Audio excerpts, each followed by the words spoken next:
A graça e a paz do Senhor para todos. É um prazer muito grande compartilhar a palavra de Deus com todos vocês. E Deus colocou um tema no meu coração para compartilhar com os irmãos, que está no livro de Josué, capítulo de número 14. Eu vou ler para vocês versículos do 6 ao 13. Eu dei como tema: os teus sonhos não são impossíveis. Josué 14, 6 ao 13, que diz assim: os filhos de Judá chegaram a Josué em Gilgal, e Calebe, filho de Jefoné, o quenezeu, lhe disse: tu sabes o que o Senhor falou a Moisés, homem de Deus, em Cades Barneia, por causa de mim e de ti. 40 anos tinha eu, quando Moisés, servo do Senhor, me enviou de Cades Barneia a espiar a terra, e eu lhe trouxe resposta como sentia no meu coração. Mas meus irmãos, que subiram comigo, fizeram derreter o coração do povo. Eu, porém, perseverei em seguir ao Senhor meu Deus. Então Moisés, naquele dia, jurou, dizendo: certamente a terra que pisou o teu pé será tua e de teus filhos em herança perpetuamente, pois perseveraste em seguir ao Senhor meu Deus. E agora eis que o Senhor me conservou em vida, como disse, 45 anos são passados desde que o Senhor falou esta palavra a Moisés, andando Israel ainda no deserto. E agora eis que hoje tenho já 85 anos, e ainda hoje estou tão forte como no dia em que Moisés me enviou. Qual era a minha força então? Tal é agora a minha força, tanto para a guerra como para sair e entrar. Agora, pois, dá-me este monte, de que o Senhor falou aquele dia, pois naquele dia tu ouviste que estavam ali os anaquins e grandes e fortes cidades. Porventura, o Senhor será comigo para os expulsar, como o Senhor disse. E Josué o abençoou, e deu a Calebe, filho de Jefoné, a Hebrom em herança. Nós temos a mania de pensar que estamos vivendo os piores dias da humanidade, mas a história apresenta vários períodos como particularmente difíceis. 1969 foi precisamente um período difícil na história da humanidade. Em 1969, as pessoas não tinham mais motivos para sonhar e os líderes da época estavam forçando sonhos e fantasias na cabeça das pessoas. Foi no começo de 1969 que houve uma revolução chamada Revolução de Praga, quando a Tchecoslováquia se revoltou contra o Império Soviético, mas foram esmagados por tanques de guerra. Foi em 1969 que na França, estudantes lideraram protestos levantando bandeira contra o sistema político daquela época.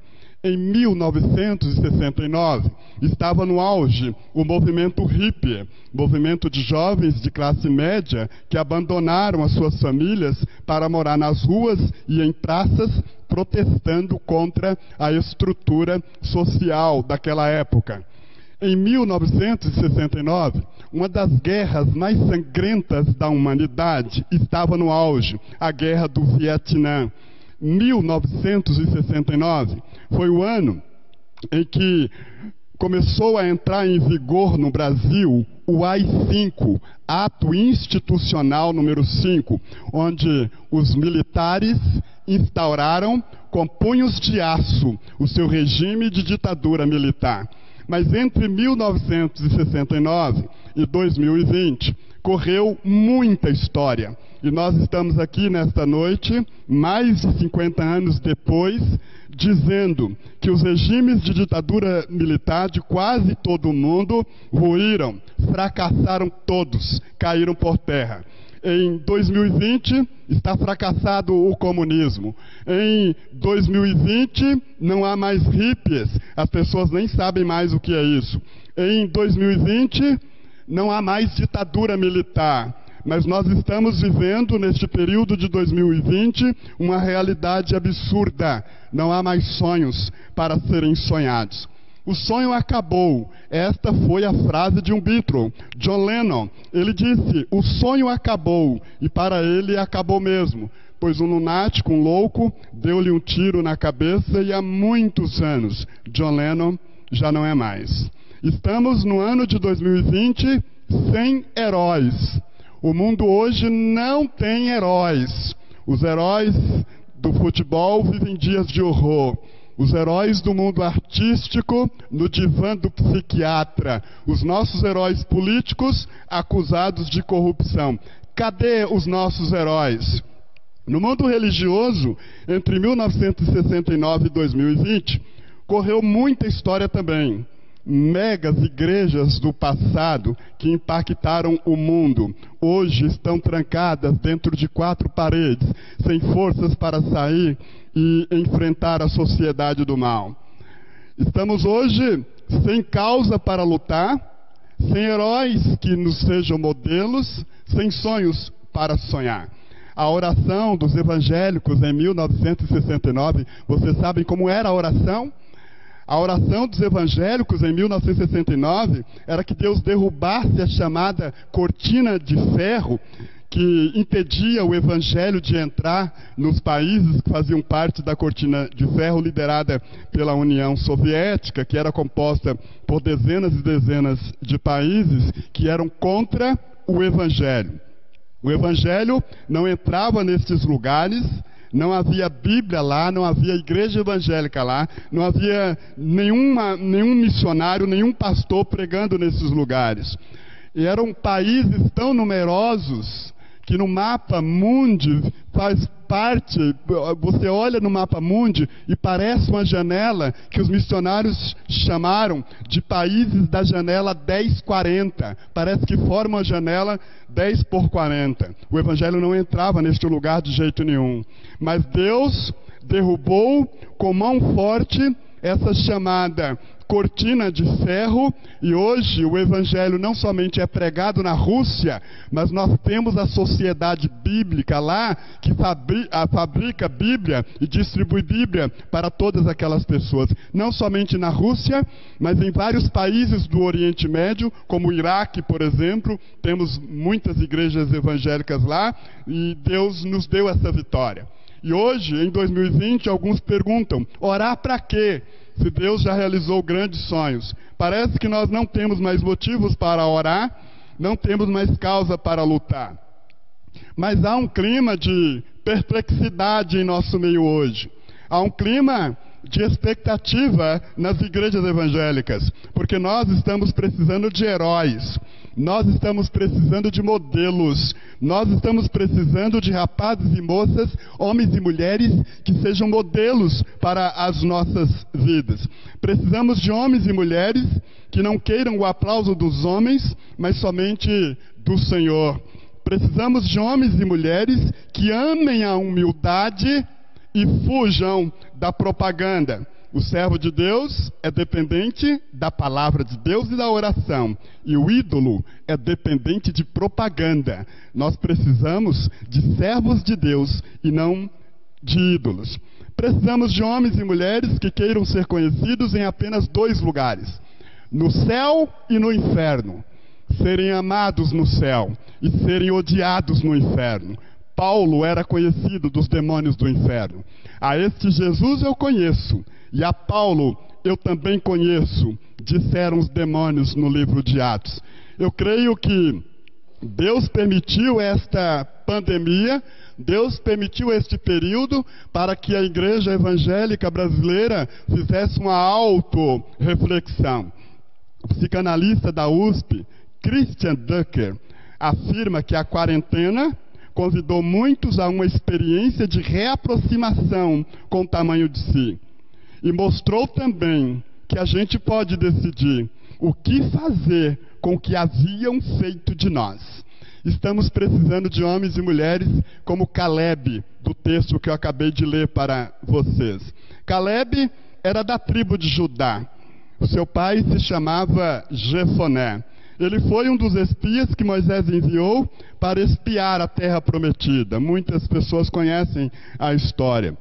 Deus tirou o povo de Israel do Egito, e quando eles estavam chegando já bem perto da terra prometida, Moisés enviou 12 espias para espiar a terra prometida, para ver se as pessoas podiam entrar em segurança. Eles entraram na terra prometida, espiaram. Quando eles voltaram para dar o relatório para Moisés e para todo o povo, 10 deram relatório negativo, amedrontaram o povo. E somente 2, que Josué e Caleb, foram corajosos e falaram: olha, existem homens fortes, a cidade é fortificada, mas com a presença de Deus nós poderemos entrar lá sim. E por causa desses medrosos, dos 10 que derreteram o coração do povo e amedrontaram o povo, por causa disso, Israel ficou 40 anos no deserto, peregrinando 40 anos no deserto. O Caleb era otimista. Ele não se enxergava como os outros se enxergaram, como gafanhoto. Ele viu que Deus plantaria o seu nome na terra prometida, e ele possui a terra prometida ao lado de Josué. Caleb lutou e expulsou todos os gigantes da terra de Canaã. Mas agora, no texto que eu li para vocês, ele já está com 85 anos de idade. Já está no final da sua existência. Ele sente que os seus dias estão chegando ao fim. Caleb percebe que não tem mais muitos anos de vida pela frente. Mas o interessante é que ele continua com o mesmo espírito de luta, de heroísmo e de dignidade. E no texto que eu li para os irmãos nesta noite, esse Caleb, com 85 anos de idade, ele é mais jovem do que muitos jovens de 18 ou 20 anos de idade. Ele se agiganta diante das dificuldades. Esse Caleb tem os olhos para a montanha que Deus prometeu a ele. Ele não vê cercas, ele não vê muralhas, ele não vê impedimentos. Ele olha para o alto, e porque olha para o alto, ele tem capacidade de sonhar e visualizar o reino de Deus. A montanha que Deus prometeu a Caleb, e ele precisava conquistar essa montanha, estava habitada pelos Enarquins, que eram homens preparados para a guerra, homens enormes, que permaneceram no Monte Hebron 45 anos. 45 anos, esses Enarquins permaneceram no Monte Hebron, resistindo às investiduras de Josué. Por 45 anos, Hebron permaneceu. Por 45 anos, eles foram vitoriosos. O que Caleb nos ensina neste texto que eu li para vocês? Quais são as lições que nós precisamos aprender com Caleb? Primeira lição: não há sonhos impossíveis. Esta é a primeira lição. Não há sonhos impossíveis. Deus um dia prometeu a Caleb que lhe daria aquela montanha. Foi o lugar que eles espiaram, e naquele dia Moisés, usado por Deus, disse: onde colocar a planta dos teus pés, ali será seu. E por 45 anos, parecia que o sonho era impossível. Por 45 anos, Hebron permaneceu. Caleb nos ensina que não há sonhos impossíveis, porque aos 85 anos de idade, ele ainda vai buscar aquilo que é promessa de Deus. Ele esperou, esperou e esperou, até 85 anos de idade, mas ele não se sente fracassado, ele não se sente derrotado, ele vai buscar aquilo que Deus prometeu a ele. Então não aceite a mentira de que sonhos são inconquistáveis. Não, os nossos sonhos permanecem enquanto Deus é Deus. O mundo dos cegos é limitado pela visão que ele não tem. Por isso o mundo dos cegos é limitado. O mundo do ignorante é limitado pelo conhecimento que ele não tem. E o mundo do indiferente e descompromissado é limitado pela extensão dos seus sonhos. Um homem é pobre não quando ele não possui riquezas, mas um homem é pobre quando ele não tem capacidade para sonhar. Um homem é pobre quando ele não tem capacidade para sonhar. Os teus sonhos não são impossíveis diante de Deus. Adoniran Judson foi missionário na Birmânia. Chegou na Birmânia e esqueceu a língua, esqueceu o birmanês. Ele não conseguia, deu um branco na cabeça dele, ele não conseguia lembrar, não tinha jeito. Imagine você, um missionário que chega num país e esquece a língua daquele país. 6 anos de ministério, E Adoniran Judson não ganhou uma única alma para Jesus, ele e a esposa. E dizem que depois de 6 anos de ministérios irrealizados, sonhos inconquistáveis, Adoniran Judson, ele vê a sua esposa escrevendo uma carta para a família. E ele disse assim para sua esposa: escreva aí na tua carta: se alguém perguntar se há perspectiva de vitória, escreva: se Deus é Deus, nenhuma das suas promessas cairão por terra. É desse tipo de pessoas que nós estamos precisando no reino de Deus. Escreva aí: se alguém perguntar se há perspectiva de vitória, escreva: se Deus é Deus, nenhuma das suas promessas cairão por terra.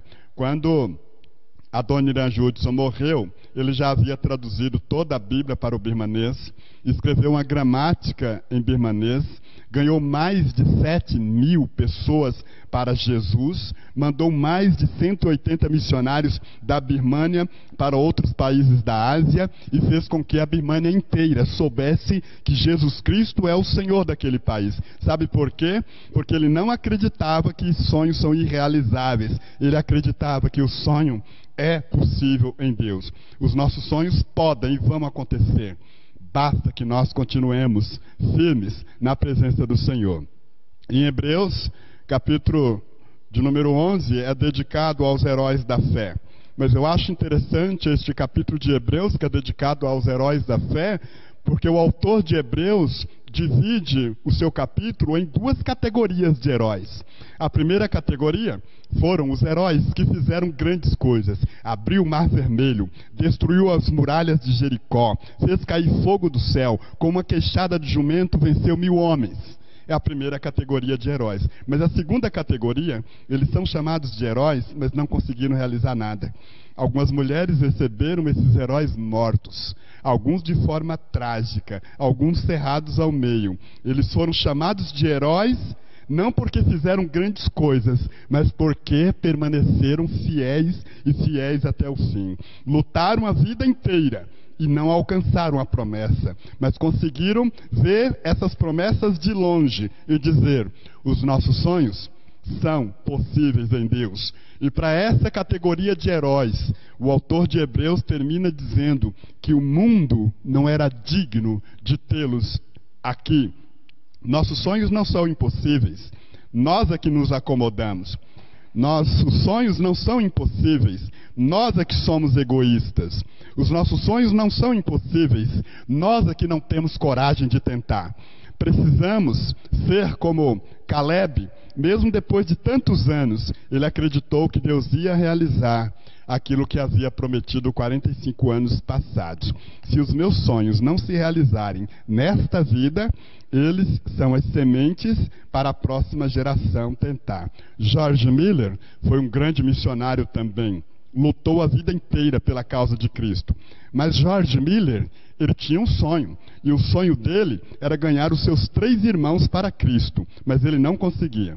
Lutou a vida inteira para ganhar os seus irmãos para Jesus. E não conseguiu. Morreu sem realizar esse sonho de ver os seus irmãos convertidos. Mas no dia da morte de George Miller, converteu o primeiro irmão. 10 anos depois da morte de George Miller, o segundo irmão se converteu. E 30 anos depois da morte de George Miller, converteu-se o terceiro irmão dele. Os teus sonhos não são impossíveis. Os teus sonhos não são impossíveis. Diante de Deus, os nossos sonhos podem e vão acontecer. Irmãos, Caleb nos ensina que os nossos sonhos não são impossíveis em Deus. Sonhe grandes coisas para Deus e creia que Ele é poderoso para te dar a vitória em nome de Jesus. Há uma segunda lição que nós aprendemos: que não há inimigos invencíveis. Os Enarquins resistiram ao longo dos anos. Parecia uma fortaleza indestrutível. Parecia que o Monte Hebron era impenetrável. Parecia que alguém jamais o derrubaria dali. Mas Josué acredita que não há inimigos invencíveis. Não há inimigos invencíveis. Quem é o grande inimigo da igreja hoje? É o coronavírus. Nenhum ditador conseguiu fechar todos os templos do mundo. Nenhum. O coronavírus conseguiu. Tudo fechado. Tudo fechado, e nós não temos ideia de quando que vai reabrir os templos por causa do coronavírus. É o grande inimigo, é o bicho-papão, não somente da igreja evangélica, mas de todos os países do mundo. Mas eu tenho aprendido em Deus o seguinte, que essas crises, elas vêm e passam, vêm e passam. Tem igreja apavorada, com medo do que vai acontecer com os seus membros nesse tempo de pandemia. Se eles vão continuar firmados em Deus ou não. Mas eu sei de uma coisa, esse vírus veio, é uma realidade terrível hoje, mas vai passar e a igreja do Senhor vai continuar a mesma marcha que ela sempre teve, porque nós cremos que o nosso general é Cristo e que somos mais do que vencedores em Cristo Jesus, o nosso Senhor. Não há inimigos invencíveis. Qual é o grande inimigo da sua vida? Você que nos acompanha pela internet, qual é o grande inimigo que você está enfrentando hoje? Não há, diante de Deus, inimigo invencível, porque o maior deles, o Senhor, já derrotou na cruz do Calvário e nos deu a vitória em nome dele, através do sacrifício dele na cruz.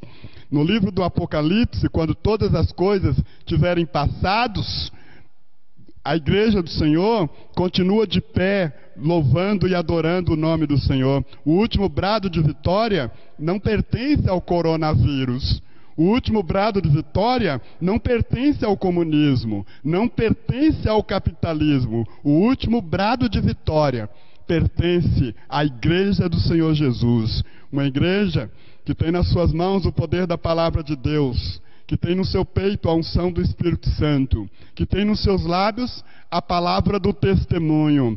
Pode se levantar a besta fera, deixa vir o falso profeta, deixa vir o anticristo, deixa vir o Covid-19, que esta igreja continuará inabalável e vitoriosa em Cristo Jesus o Senhor. Eu gosto do testemunho de Martinho Lutero, porque Lutero era um monge baixinho, gordinho, se levantou contra um pesado sistema que havia nos seus dias, que estava sufocando o evangelho. Era um sistema que estava afastando as pessoas de um relacionamento saudável com o Senhor, que era a igreja que havia se distanciado do Senhor.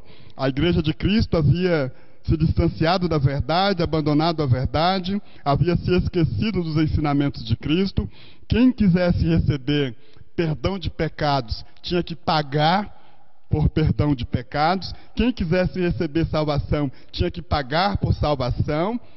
Só um pequeno grupo da igreja tinha acesso à Bíblia, por isso ficava muito fácil controlar as pessoas. Lutero, um monge, ele leu nas cartas do apóstolo Paulo que o justo se salva pela fé, que o justo se salva pela graça de Deus e sua fé em Cristo Jesus, o Senhor. Ele escreveu 95 teses, foi lá debater com as autoridades da igreja, foi expulso, excomungado, excluído da igreja. Ele pegou as 95 teses, colou na porta da igreja mais famosa, e dizem que quando ele estava descendo as escadarias daquela igreja, um outro monge foi ao seu encontro e falou: Lutero, você é doido, cara. Agora, porque você fez isso aí, o mundo inteiro vai se voltar contra você. E dizem que Lutero olhou para o seu amigo monge e disse: olha, o mundo vai se voltar contra mim, pois eu também estou contra o mundo todo. Porque ele pregava e acreditava que o justo é salvo pela graça de Deus.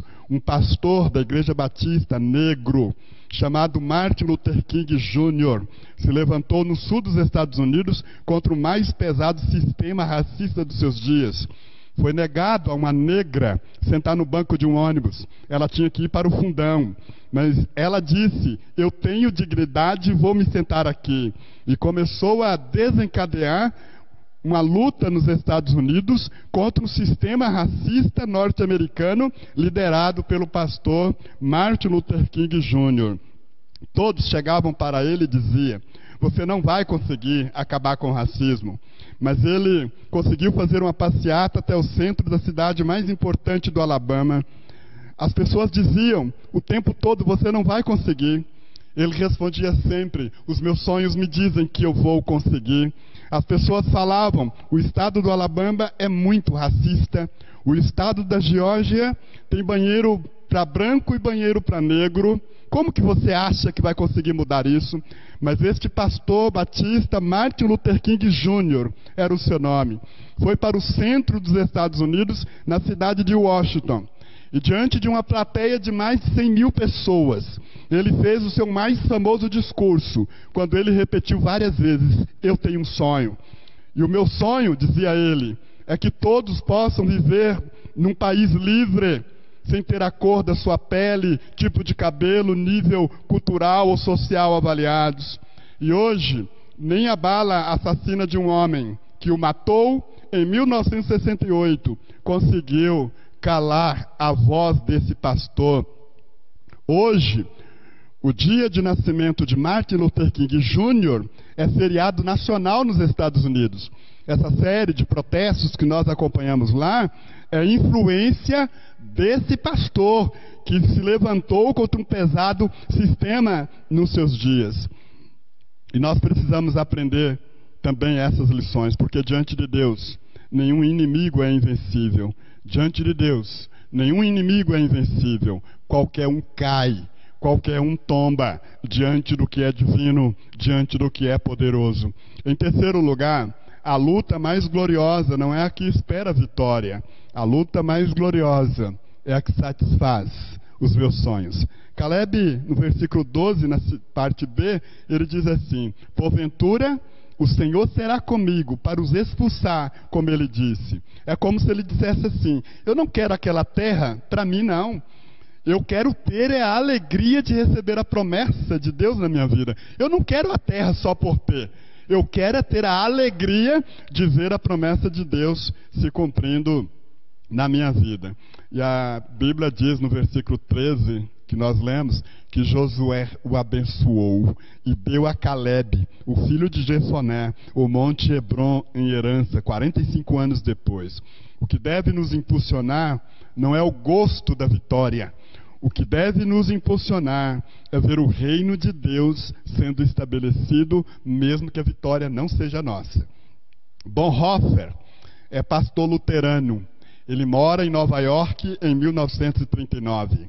Em 1939, Hitler é senhor do mundo, é dono do mundo europeu, e quer mandar no mundo todo. Ele já conquistou a Polônia, já invadiu Varsóvia, está com os olhos voltados para a França e vai invadir a França e conquistar Paris. Bonhoeffer começa a ler nos jornais que Hitler está matando ciganos, está matando testemunhas de Jeová e está matando judeus. E aí ele diz assim: eu não posso mais ficar em Nova York, eu vou para a Alemanha lutar contra Hitler. Levou o caso para sua igreja, uma igreja luterana.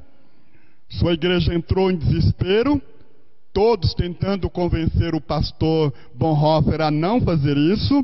E dizem que no calor da discussão, alguém levantou no meio da igreja e falou: pastor, responda uma pergunta. O que o senhor tem a ver com ciganos? O que o senhor tem a ver com testemunhas de Jeová? E o que o senhor tem a ver com judeus? Bonhoeffer respondeu: se eu não defender a causa da justiça, seja quem for que estiver sendo injustiçado, quando ele terminar de matar os ciganos, quando ele terminar de matar as testemunhas de Jeová, e quando ele terminar de matar os judeus, ele vai começar a matar os cristãos. E antes que ele comece a matar os cristãos, eu vou para a Alemanha lutar contra Hitler.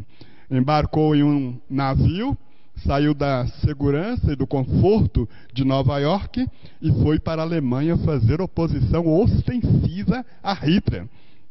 Esse pastor Bonhoeffer ficou conhecido porque ele fez parte de um complô que colocou uma bomba na pasta de Hitler para ele morrer. Ele não foi bem sucedido.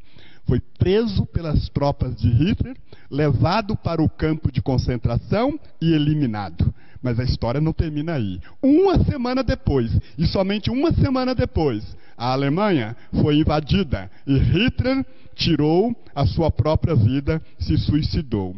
E nós ficamos nos perguntando: por quê? Para quê? Porque ele lutava não para receber prêmios, não para receber galardões. Ele lutava para que o reino de Deus fosse estabelecido e o nome do Senhor fosse louvado.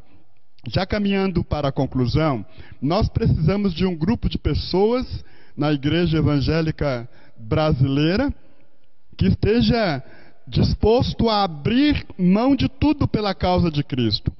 Gente que não fique olhando obstáculos ou picuinhas, mas gente que seja apaixonada por Jesus até a morte. Gente que não fica procurando pretexto, eu não posso por causa disso. Gente que não olhe para obstáculo, mas gente apaixonada por Jesus e apaixonada até a morte. Deus quer convocar um grupo que esteja disposto a abrir mão de tudo por amor à causa de Cristo. Gente que tenha como único ideal a causa do Senhor. E nós vamos ganhar esta guerra. Não somente aqui na cidade de Bebedouro, mas em todo o nosso país. Deus convoca você que ouve essa mensagem nesta noite a um compromisso sério com o Senhor. Pessoas que não fiquem olhando para trás, mas pessoas que olhem para frente, como olhava Caleb, que esteja disposta a ir avante em nome do Senhor. Esta é a palavra que eu quero compartilhar com vocês. Os tempos são difíceis, mas vamos em frente. Nós não vamos recuar 1 milímetro. Nós vamos avançar cada vez mais, porque nossa é a vitória em nome do Senhor Jesus. Que Deus os abençoe, que esta palavra possa ser realidade na sua vida, no seu coração. Eu vou dar a bênção apostólica onde você está. Pense em Deus neste momento, curve a sua cabeça, estarei impetrando a bênção apostólica. Que o amor de Deus, o nosso Pai, e a graça revelada na pessoa do nosso Senhor e Salvador Jesus Cristo, e a comunhão e as consolações do Santo Espírito de Deus, esteja com todos vocês, agora e para sempre. Amém.